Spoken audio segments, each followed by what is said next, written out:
Welcome to the fifth video of this training program.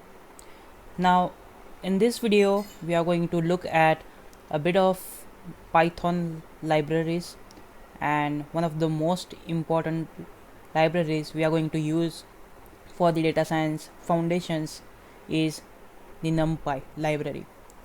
So what Numpy basically means is numerical Python.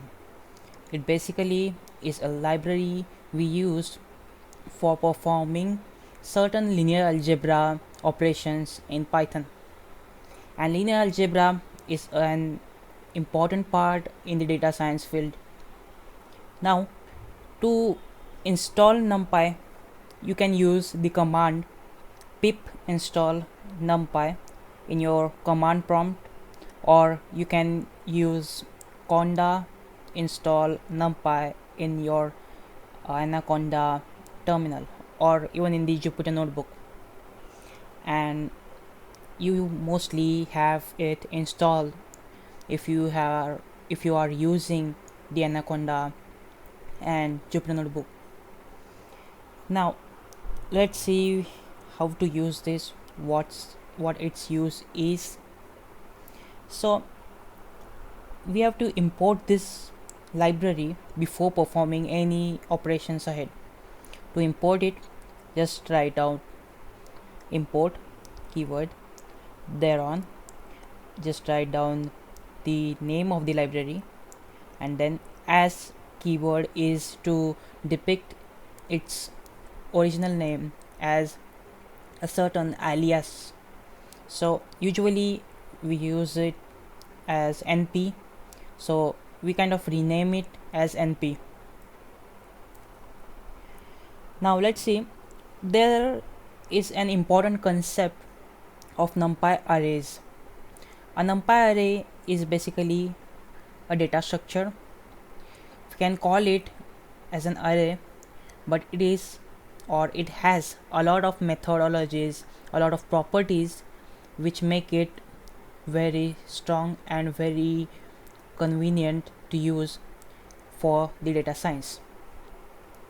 To create a NumPy array, we can use a list or even a tuple, but in case of tuple, as we know, we can't change the values, so usually we use lists to convert certain number of values in form of a NumPy array. Now let's try it out. So let's create a list. My list is equal to 1 2 3.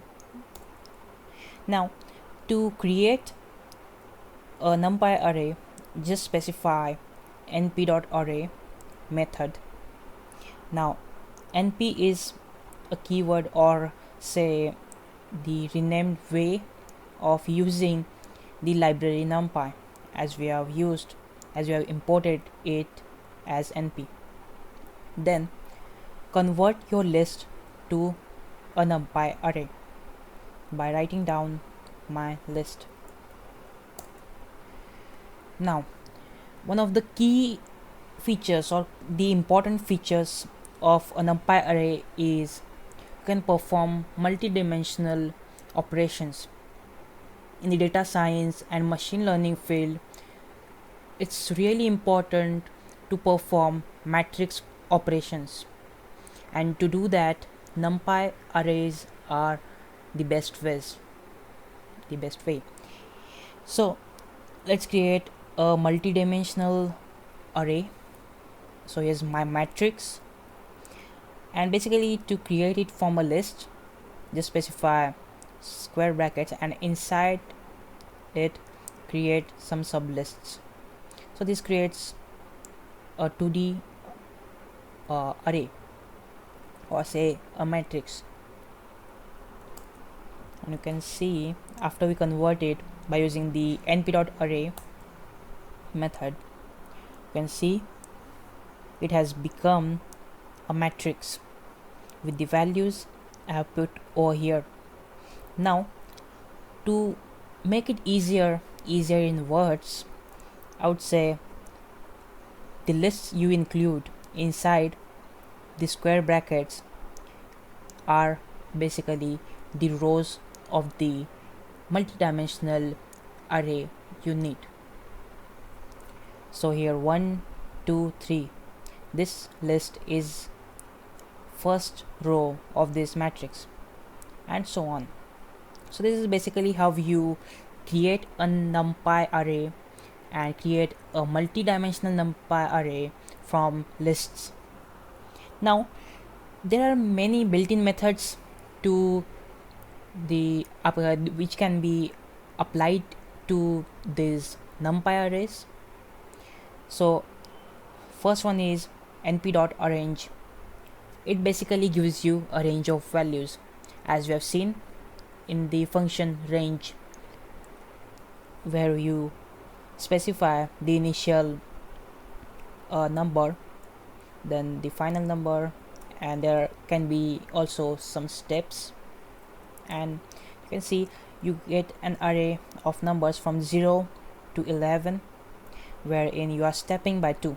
So 0, 2, 4, 6, 8, 10, and so on. So it's just using the range function in like for a data structure as in the numpy array. Now let's move on to some key features of using the numpy multidimensional array. Now you can create an array, or say a vector, or a multidimensional array.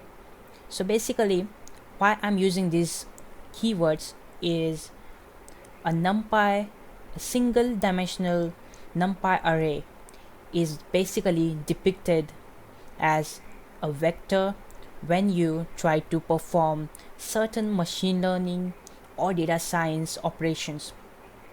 In mathematical terms, for the data science field, these are actually considered as vectors or multidimensional arrays. To convert it in Python as a tool, we use these numpy arrays. So np.zeros gives you the number of zeros. This is important because often we have to obtain a vector of zeros when we have to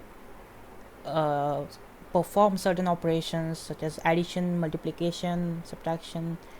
There is a lot of complex operation going on under the hood when you consider a machine learning algorithm, or if there is a data analytics process.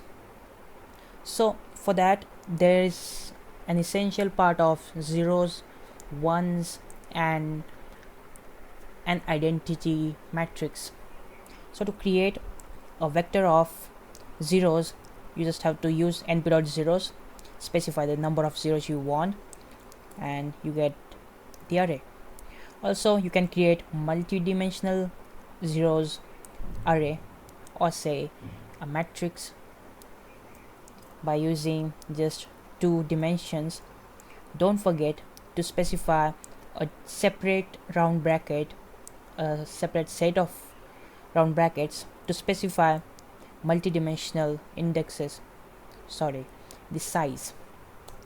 Now you can see there's a 5 by 5 matrix of all zeros, and you can obtain similarly by using np.ones when you want just ones in a vector or a matrix, and you can see that.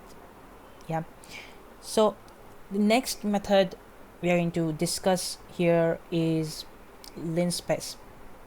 Now Linspace is basically obtaining a lot of values, or say a number of values between the specific interval of values. You can see here it says returns evenly spaced numbers or specified interval. So the difference between two numbers at any point would be same. So if I use np.linspace, I'm specifying 0, 10. and then third parameter is 3. So basically what I'm saying over here is to obtain 3 values between 0 and 10, wherein the difference between 2 values is always the same. And you can see we get 0, 5, 10, and the difference is 5, so it is even, right? And you can try it with higher number of intervals. You can see there are 50 different decimal point floating point numbers we obtain between 0 and 10. If you just try to subtract, just try to obtain the difference between two numbers, to any two random numbers, so let's say 4.48 and 4.69, something like that. And similarly, if we just take the first two, the difference will always be the same. And we usually need this when we have to obtain some random values, when we have to just test out our model, or we have to perform some data cleaning. We use Linspace so as to obtain a certain specific value to be put into the data set. Now there's another method called as I basically creates an identity matrix. I hope you know what identity matrix is. Let's see, I'll show you. So by specifying np.I, and if I specify 4, let's see what we get. And you can see there's this identity matrix of size 4 into 4, and you can create the multidimensional arrays using these methodologies so easily. Now let's try to reshape a multidimensional array. Here I'm creating a multidimensional array having 4 rows. You can see there's first row of 1, 2, 3, second row of 4, 5, 6, and so on. Now the size of this matrix is 12, isn't it? 3 into 4, so total elements are 12. Now what if I have to reshape this into 4 into 3 matrix, or 6 into 2 matrix, or 2 into 6, or even as a vector of 1 into 12 or 12 into 1? You can do that using the function reshape. Here I'm specifying 6, 2, and you can see this multidimensional array's shape is changed to 6, 2, that is 6 rows and 2 columns. And you can do it with other parameters as well, other shape values as well. Over here you get kind of a vector with just 1 column and 12 rows. So reshape often you kind of use to obtain the transform of a matrix, because a transform is really important. It's necessary when you try to perform certain algorithms. So I'm speaking about the algorithms a lot of times here, but as soon as you get to the point where you try to implement some machine learning algorithms, you'll find that these things are really necessary to perform those operations, to build a model, to use it properly. This is kind of a base for that. So let's try to understand how we use these methodologies for a Numpy array, or even a multidimensional Numpy array. Now there are also other methods such as max, min, argmax, argmin. So basically max method gives you the maximum element, or the element with maximum value in the Numpy array. Let's see, here's an array I'm creating. You can see the maximum value over here is 41, and if we try to print out a.max, here is 41, and if we try to print out a.min, let's see what is it. It's 2, so it should print 2. Yeah, get. Now argmax argmin basically returns the index of the maximum or minimum value. So the index where 41 is situated would be returned as we use the argmax method. Let's see, 0 1 2 3 4 5 and 6. It should return 6, and you see here it's 6, and 2 is at index 7, and you get it. So that's how you can also directly get maximum or minimum value inside a numpy array.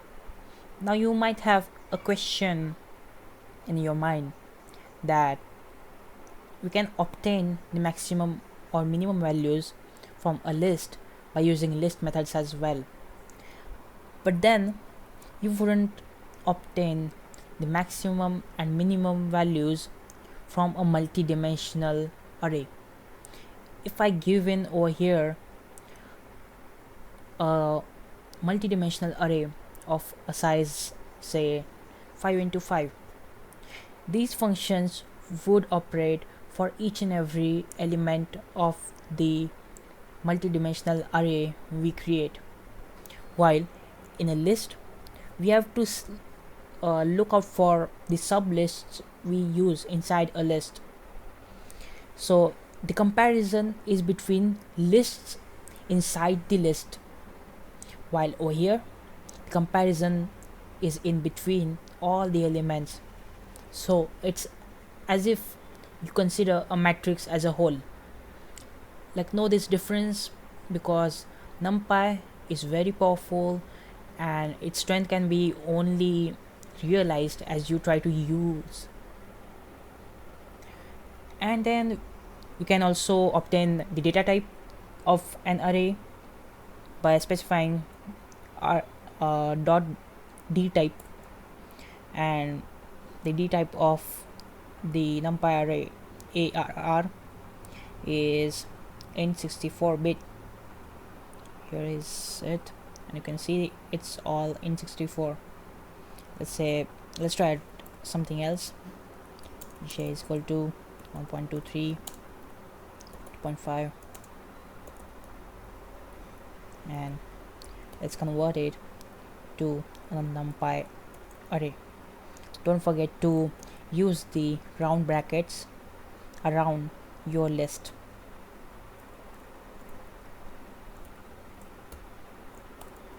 And you can see the d type of this numpy array is float 64 bit. And we can also obtain the shape of a numpy array by using dot shape, but this is not a method but an attribute. So always remember, to obtain the shape of a numpy array, don't use these round brackets. Round brackets basically denote a function or a method created inside the class, while the attributes are the values inside the class. So basically the object array is an object of numpy array class, and these values are considered to be attributes of this class, of this object particularly. Now we don't know much object oriented concepts right now, but just remember, never use these round brackets when it's about attributes. You can get there's r dot shape and there's 4,3. Now moving on, there's also method of indexing and slicing in a numpy array, just the same way as we do with a list or a tuple or a dictionary. And you can obtain it by just using your index.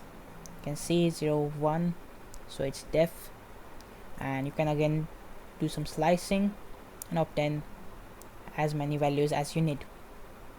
Now there's also one interesting concept, that is broadcasting, wherein you can actually allocate a value to many elements inside a Numpy array using broadcasting. So basically, if in a Numpy array of 10 elements, I want to allocate 1 as a value to first 5 elements, I can do that using the broadcasting method. So it's done simply by specifying your sliced indexes and simply using the is equal to operator and allocating your value, and it's done. Let's see. Okay, it's done. So we had B as, what was B? Okay, we can see B was A, B, C, D, E, F, and so on. Now these values, that is A, B, C, and D, E, F, are changed to 10. You can see that. Now there's one important concept I wanna show you, which not everyone tells you, that whenever you have to create another Numpy array as a copy of an existing Numpy array, always use .copy method, because the array you create is a different array than you already have. The operations you perform on a new array created by using the .copy method don't affect the original array. Always remember that. I'll demonstrate over here. Here's a copy I'm creating of B array by using the .copy method. Let's print copy, and let's try to manipulate this copy, change this copy, and you can see this copy array is changed. Of course it should, but does B change? No. While if we just simply use equal to operator to create another array as a copy, I'm changing D here, and you can see even the B is changed as you change D. So always remember this. Often there are small mistakes due to this, and we obtain wrong results due to this. Just a small mistake. Now we can also index a 2D array, just like a list or a list of lists, as we have seen in the Python data structures video. So if I have this multi-dimensional array of size 3 into 3, if I want to access a row, just simply specify your row a single index and you get your row. While if I want to access my column, I should specify no. So often you make this mistake. You have to specify something here and then access your row, that is here 4, 5, 6. Then you can also access a particular element by using multiple indexes. So if I have to access 3, I can use 0 and 2 as multiple indexes, and I can obtain 3, or say 2, wherein I obtain 9, and you can see that. And also you can perform slicing operations, slicing indexes to access multiple elements as you wish, just like the lists. Now there are also arithmetic operations in a Numpy array, wherein you can add 2 arrays, multiply 2 arrays, subtract 2 arrays, divide 2 arrays, divide an array by 1, divide 1 by any array. So you can see I created basically a array of some values between 0 and 10, and then I just added the same array to itself to create this array, which is 0, 2, 4. You can see 1 plus 1, 2 plus 2, and last one is 9 plus 9. Similarly, you can multiply 9 into 9, 81, etc., and there's no difference, so you'll of course obtain all zeros. And you can also divide arrays. Also, whenever there is any exception, like when you divide any element by 0, you will get nan value. Nan value is basically not a number value, and we encounter this value a lot of times in the data science field. We have to use the methodologies to avoid these nan values, and there are lots of it. We'll see it ahead. And then there's also, you can also divide 1 by array, and again over here if you divide 1 by 0, we'll get infinity. So there's also INF.